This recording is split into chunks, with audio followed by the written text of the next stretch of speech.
ونستعينه ونستغفره ونؤمن به ونتوكل عليه ونعوذ بالله من شرور أنفسنا ومن سيئات أعمالنا من يهده الله فلا مضل له ومن يضلله فلا هادي له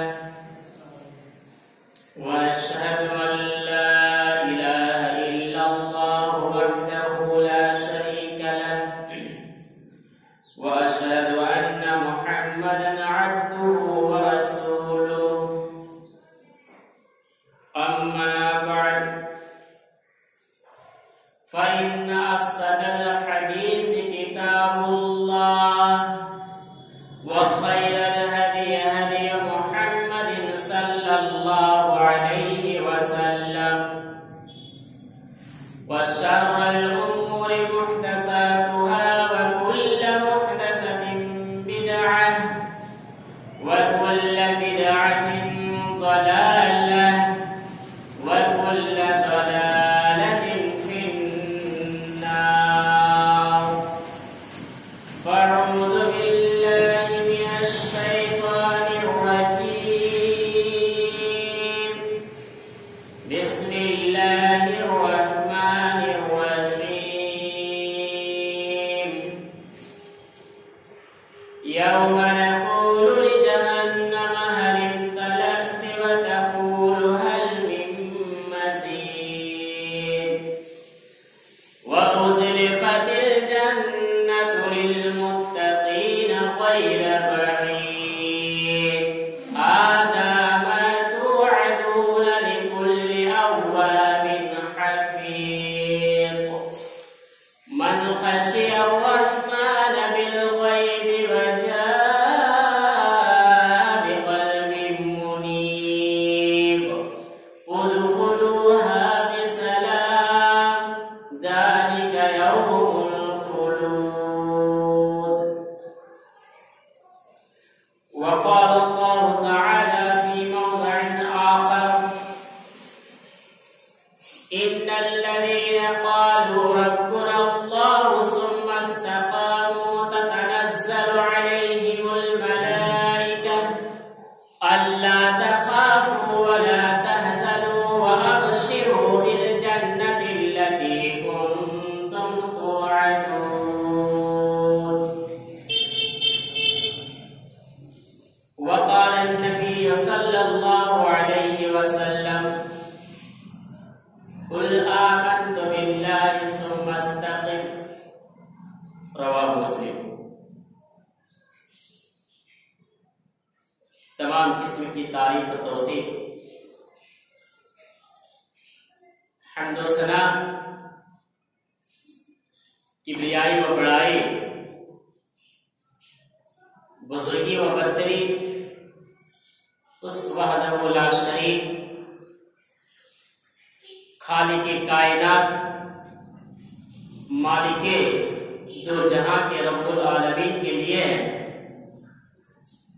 جنہوں نے ہم سبوں کو اس دار فانی کے اندر پیدا کیا اور پیدا کرنے کے بعد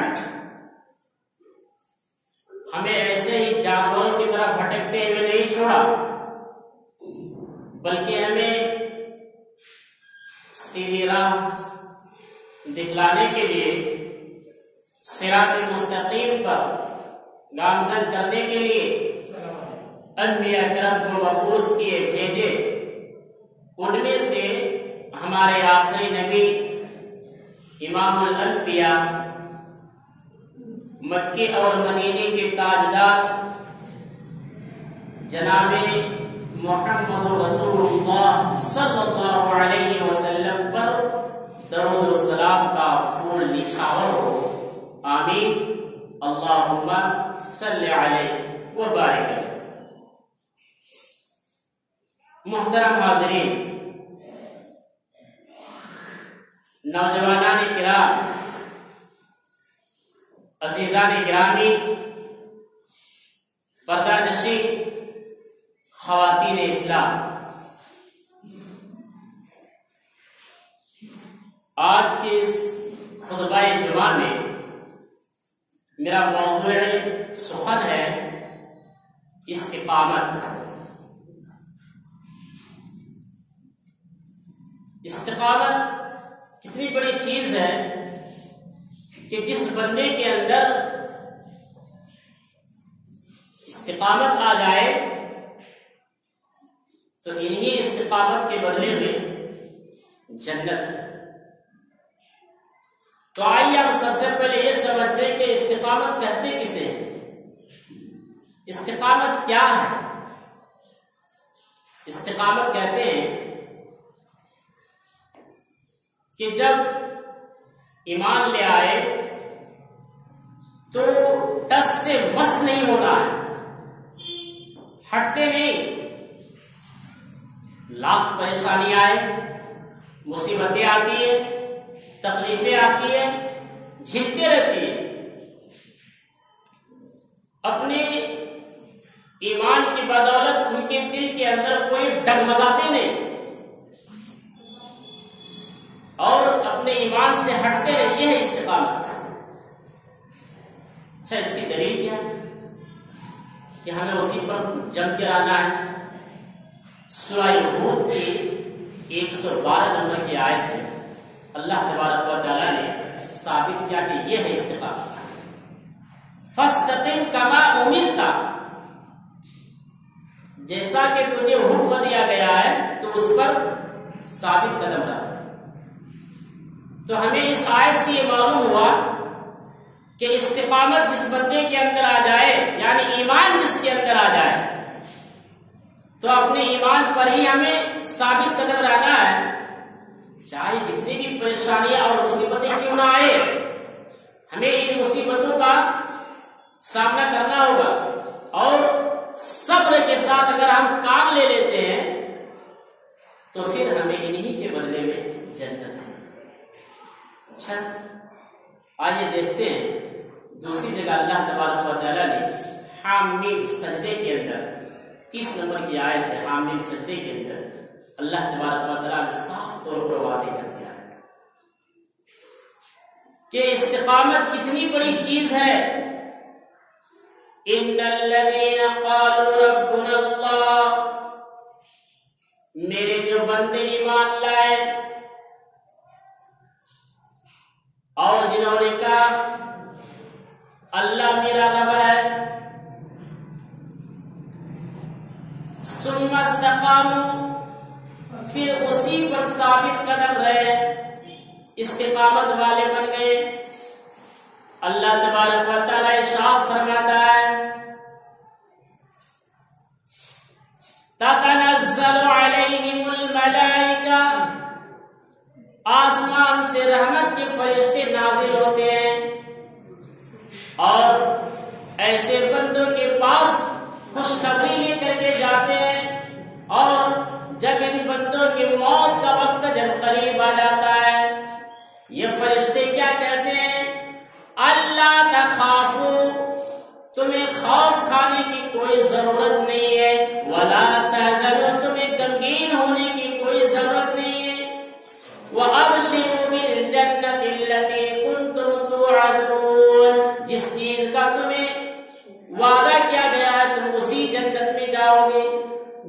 دیکھ رہے ہیں، یہ آیت اس بات کی بین دلیل ہے کہ اگر انسان کے اندر اگر استقامت آ جائے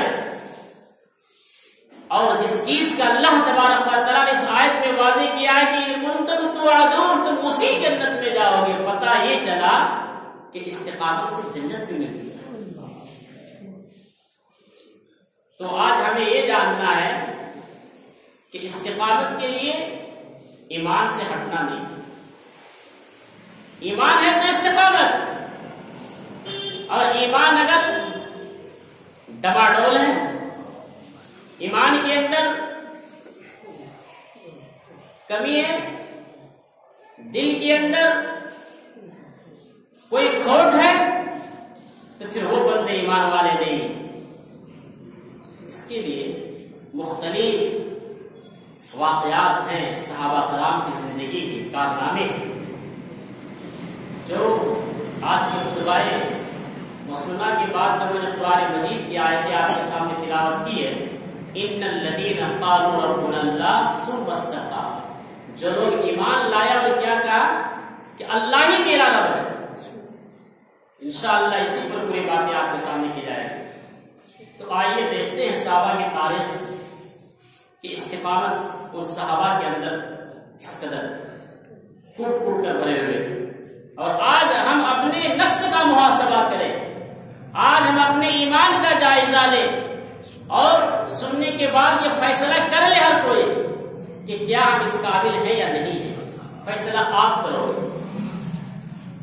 حضرت بلال رضی اللہ تعالیٰ عنہ کو دیکھو، ایک معمولی سا غلام، ایک معمولی ادنا سا غلام، حبشہ کے رہنے والے ہیں، کالے کلر کے سیاہ، امیہ بن خلف ان کا مالک، مکے کے ریتلی زمین کے اندر حضرت بلال رضی اللہ تعالیٰ عنہ کو لٹا دیا جاتا ہے، ان کے سینے کے اوپر گرم پتھر رکھ دیا جاتا ہے اور مکے کے ریتلی زمین چلچلاتی دھوپ کے اندر ننگے بدن بلال رضی اللہ تعالیٰ عنہ کو گھسیٹا جا رہا ہے۔ حضرت بلال رضی اللہ تعالیٰ عنہ کے سینے پر وزندار پتھر ہے۔ میرے بھائیوں ذرا غور تو کریں کہ جون کے تپتی دھوپ کے اندر ہم اپنے پیر کو ننگی زمین پہ نہیں رکھ سکتے ہیں، ہمارے پیر اتنے گرم محسوس ہوتی ہے، ہم چپل وغیرہ کا سہارا لے لیتے ہیں۔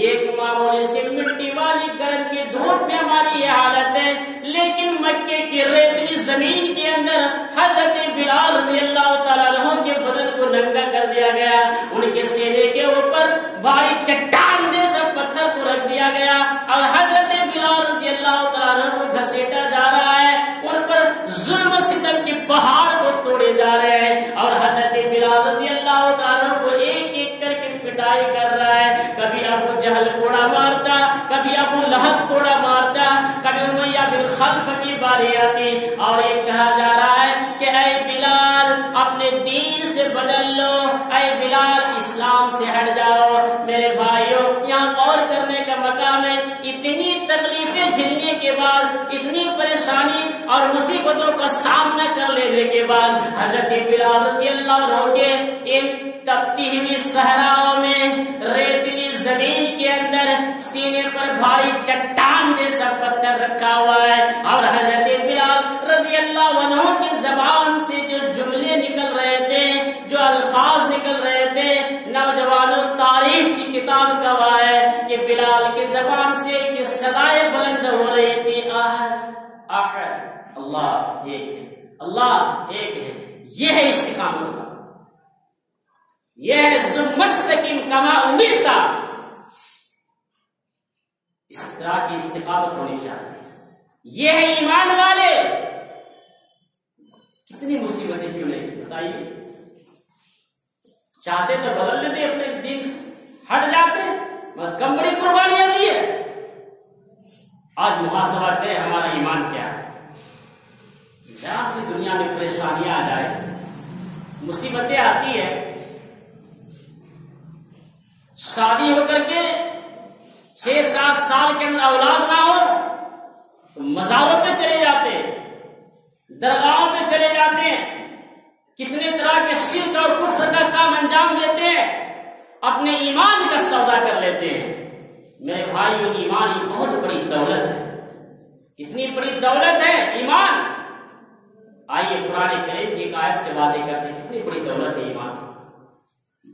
دنیا کے اندر اربوں خربوں والا کو سب سے بڑا امیر نہیں کہا گیا ہے، لیکن ایک انسان غریب قسم کے طبقے کے لوگ ہیں، آج کھانا کھائے تو کل صبح کے لیے کوئی انتظام نہیں ہے، اگر ان کے دل میں اگر ایمان نام کی کوئی چیز ہے، استقامت ہے، تو سمجھ لو کہ یہ سب سے بڑا مالدار اور امیر ہے۔ یہ میں نے کہا، قرآن کریم کی آیت ہے، سورہ ال عمران کی 91 نمبر کا آیت مطالعہ کریں، تیسرا پارہ کی آخری آیت۔ ایمان دیکھیے کتنی بڑی چیز ہے۔ آج ہم صرف نام رکھ لیے محمد، اسلم، اکرم، تو یہ نہیں کہ ہم مسلمان ہوں گے. ایمان ہونی چاہیے میرے بھائی، استقامت ہونی چاہیے. آج دنیا کے اندر انسان جب کسی چیز میں پھنس جاتا ہے، مصیبتوں میں، پریشانیوں میں، اور حل نہ ہو تو کتنے طرح کے شرک کرتا ہے، کفر کرتا ہے، عقیدے کے اندر کھوٹ ہے، ڈماڈول ہے، اللہ کی ذات پر توکل نہیں ہے، اللہ سے مانگنے کے لیے ان کے ہاتھ نہیں اٹھتے. مزاروں میں، درگاہوں میں جہاں عطر شمبل کی خوشبو مہکتے رہتی ہے، جہاں عیاشیوں کا اڈا کھولا گیا ہے، ایسے جگہ پر ہمارے ماں بہنوں کی عزت دھجا اڑی جا رہی ہے. وہاں جا کر کے جھک جاتے ہیں اور کفر اور شرک جیسے کام کر کے اپنے آخرت کی زندگی کا سودا کر لیتا ہے، اپنے ایمان کا سودا کرتا ہے اور اپنے آخرت کی زندگی کو تباہ اور برباد کر دیتا ہے. قرآن کریم کی آیت ہے سورہ آل عمران کی 90 نمبر کا آیت مطالعہ کریں. اللہ رب العالمین نے یہ واضح کر دیا ہے ان الذین کفروا وماتوا وهم کفار فلن يقبل من احدهم ملء الارض ذهبا. جس کی موت اس حالت میں ہوئی کہ دنیا کے اندر وہ شرک کرتا تھا، کفر کرتا تھا. ان الذین کفروا وماتوا وهم کفار. غور کر رہے اس آیت میں، دنیا کے اندر شرک اور کفر اور دلدل میں پھنسا ہوا ہے. کلمہ تو پڑھتے ہیں، لا الہ الا اللہ، نماز بھی پڑھتے ہیں، حج بھی کرتے ہیں، عمرہ بھی کرتے ہیں، زکات بھی کرتے ہیں، ہر چیز کرتے ہیں، لیکن یہ آیت کیا واضح کر رہی ہے؟ دنیا کے اندر وہ شرک کرتا تھا، کفر کرتا تھا، اور موت ان کی ان حالت پر ہوئی. اور غور کریں اس آیت سے، میں یہ نہیں کہوں اور یہ کرتے ہیں، یہ آیت کر کیا وما وهم کفار فلن يقبل من احدهم ملء الارض ذهبا. کل قیامت کے دن اگر زمین بھر کے سونے بھی اللہ کے راہ میں خرچ کر دے گا تو اپنے آپ کو جہنم کی عذاب سے نہیں بچا سکتا. زمین بھر کے سونے، بتائیے، غور کیجیے، تو سب سے بڑا مالدار کون ہوا؟ اگر وہ غریب طبقے کے لوگ ہیں، آج کھانا کھا رہا ہے، کل ان کو کھانے کی نصیب نہیں ہے، لیکن ان کے دل کے اندر ایمان ہے، اللہ کی ذات پر بھروسہ ہے، تو یہ آیت وضاحت کرتی ہے کل قیامت کے دن یہ شخص کامیاب ہے. دنیا میں اربوں خربوں کے ڈالر ہیں ان کے پاس، ہر چیز سے مالا مال ہے، اللہ رب العالمین ان کی زندگی خوشحالی سے گزار رہا ہے، لیکن شرک کرتا ہے، کفر کرتا ہے، اللہ کی ذات پر ایمان نہیں ہے. مزاروں پہ جاتا ہے، درگاہوں پہ جاتا ہے، فاتحہ کرتا ہے، رنج و نیاز کرتا ہے، 11ویں 12ویں ہر ڈیٹ کو اپنے گھر میں بنا کر کے کھلاتا ہے، وہ سب کچھ لٹاتا ہے. یہ ایمان والے نہیں ہیں، یہ استقامت والے نہیں ہیں. ان الذین کفروا وهم کفار، ان کی جب موت ہوگی تو کفر کیا ہوگا. یہ آیت وضاحت کرتے، میں نہیں کہہ رہا. تو اس آیت سے ہمیں معلوم کیا ہوا کہ استقامت کے اندر ایمان کا ہونا بہت ضروری ہے. آئیے حضرت خبیب رضی اللہ تعالیٰ عنہ کو دیکھیں. حضرت خبیب رضی اللہ تعالیٰ عنہ کو دیکھیں کہ استقامت کسے کہتے ہیں. غالباً انہیں پکڑ لیا گیا اور پکڑ کر کے مکے کے بازار میں بیچ دیا. بنو حارث کے لوگوں نے انہیں خرید لیا. کس بنا پر خریدا؟ حضرت خبیب رضی اللہ عنہ کو کہ غزوہ بدر کی لڑائی میں اس نے ان کے ابو کو قتل کیا تھا، تو اپنے باپ کے بدلہ لینے کے لیے حضرت خبیب رضی اللہ عنہ کو بنو حارث کے لوگوں نے خرید لیا. سولی کے تخت پر چڑھانے والے ہیں. خبیب رضی اللہ عنہ کو معلوم ہے کہ اب یہ مجھے قتل کرے گا اپنے باپ کے بدلے میں. کہتے ہیں اے بنو حارث کے قبیلے کے لوگوں، اے میرے قاتلوں، اے میرے دشمنوں، مجھے 2 رکعت نماز پڑھ لینے دو. کہتے ٹھیک ہے جا پڑھ. 2 رکعت نماز پڑھ لیتے تھے. خبیب رضی اللہ عنہ لیکن لمبی نماز نہیں پڑھتے ہیں، ہلکی نماز پڑھتے ہیں، اور ہلکی نماز پڑھ لینے کے بعد کیا کہتے ہیں؟ اے مکے کے لوگوں سن لو، ہم نے ہلکی نماز اس لیے پڑھی ہے اور ہم نے لمبی نماز کیوں نہیں پڑھی ہے؟ اس لیے نہیں پڑھی ہے تاکہ تم یہ سوچو گے اور یہ غور کرو گے کہ اپنے موت کے ڈر سے خبیب یہاں لمبی نماز پڑھ رہا ہے۔ نہیں نہیں، میں ہلکی نماز پڑھا ہوں تاکہ تمہارے دماغ کے اندر یہ خیال نہ آ جائے۔ اس کے بعد حضرت خبیب رضی اللہ عنہ ہاتھ اٹھا کر کے اللہ کی بارگاہ میں دعا کرتے ہیں، اللہم احصہم عددا وَتُرْهُمْ بَدَدًا وَلَا تُغَادِرُ مِنْهُمْ أَحَدًا۔ اے اللہ، ان دشمنوں نے مجھے سولی کے تخت پر، اب مجھے قتل کرنے والا ہے، سولی کے تخت میں چڑھانے والا ہے، اے اللہ میرے ان دشمنوں کو ایک ایک کو چن چن کر کے ان کے انجام تک پہنچا دے۔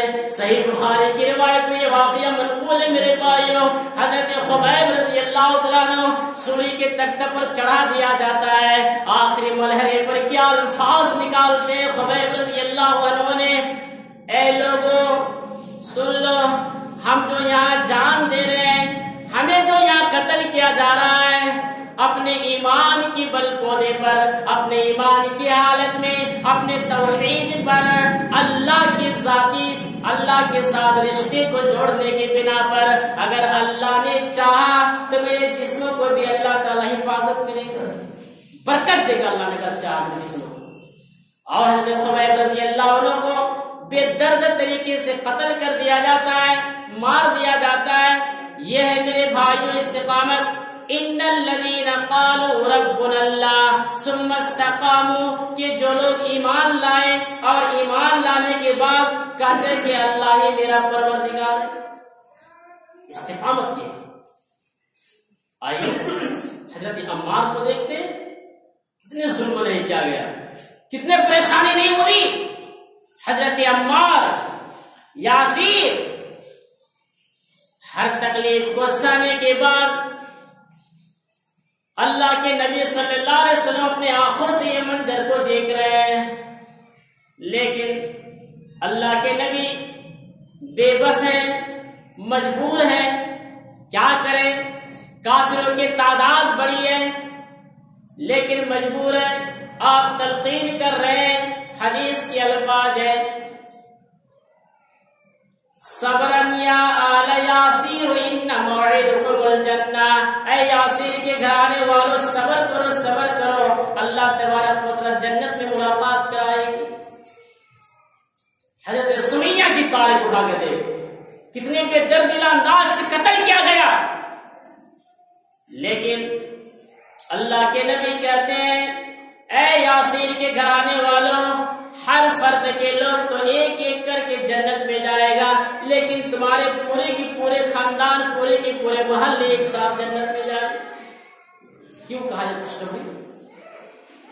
اعلی یاسیر ان موعدکم الجنہ، اس لیے کہ اس نے اسلام کے اندر، صحابیات کے اندر سب سے پہلے اللہ کی راہ میں شہید ہونے والی حضرت سمیہ رضی اللہ تعالی عنہا ہے، جنہوں نے دین کے لیے اپنے آنکھوں سے یہ منظر دیکھ رہی ہے کہ ابو جہل نیزہ لے کر کے ہمارے سامنے کھڑا ہے، جسم برہانہ کر دیا گیا، ان کے ٹانگ ایک اونٹ کے کوہان سے باندھا گیا، دوسرے ٹانگ دوسرے اونٹ کے کوہان سے باندھا گیا، ایک کا رخ مشرق کی طرف، ایک کا رخ مغرب کی طرف، ابو جہل نیزہ لے کر کے کھڑا ہے، اور یہ ابو جہل کہہ رہا ہے کہ اے سمیہ دین سے ہٹ جا، کوئی شرک نہیں، کوئی کفر نہیں، تم پر کوئی ظلم نہیں کیا جائے گا، تمہیں نہیں ستایا جائے گا۔